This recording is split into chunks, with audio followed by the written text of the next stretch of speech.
சூடான சாதத்தில் இந்த சென்னங்குனி பொடி நல்லெண்ணெய் ஊற்றி சாப்பிட்டா இதுக்கு ஈடிணையே கிடையாது. இப்போ வாங்க எப்படி செய்யறதுன்னு பார்க்கலாம். 150 கிராம் நல்லா க்ளீன் பண்ண சென்னங்குனி, நல்லா க்ளீனானதாக வாங்கிக்கிங்க. அதே அளவுக்கு 150 கிராம் உடச்ச கடலை, இதில் 4 பல் பூண்டு, ஒரு குச்சி கருவேப்பிலை இலை, ஒரு 7 காஞ்ச மிளகாய், 1/4 டீஸ்பூன் பெருங்காயத்தூள், 1/2 டீஸ்பூன் சீரகம், 1/2 டீஸ்பூன் மிளகு. ஒரு கடாயில் 150 கிராம் சென்னங்குனியை லோ ஃப்ளேமில் 5 நிமிஷம் நல்லா வறுத்து எடுத்துக்குங்க. இதுக்கு இந்த அளவுக்கு வறுத்துக்கணும். இதில் மண் தூசியெல்லாம் இருக்கும், அதெல்லாம் ஜலிச்சு எடுத்துருங்க.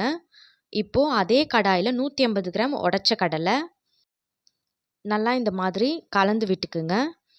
இப்போது இதில் ஒரு குச்சி கருவேப்பிலை இலை, ஒரு 7 வரமிளகாய் சேர்த்து நல்லா இந்த மாதிரி வறுத்துக்குங்க. இப்போ இதை இறக்குறதுக்கு 1 நிமிஷம் இருக்கும்போது 1/2 டீஸ்பூன் சீரகம், மிளகு சேர்த்து நல்லா இந்த மாதிரி வறுத்து ஒரு தட்டில் மாற்றி ஆற வச்சுக்கோங்க.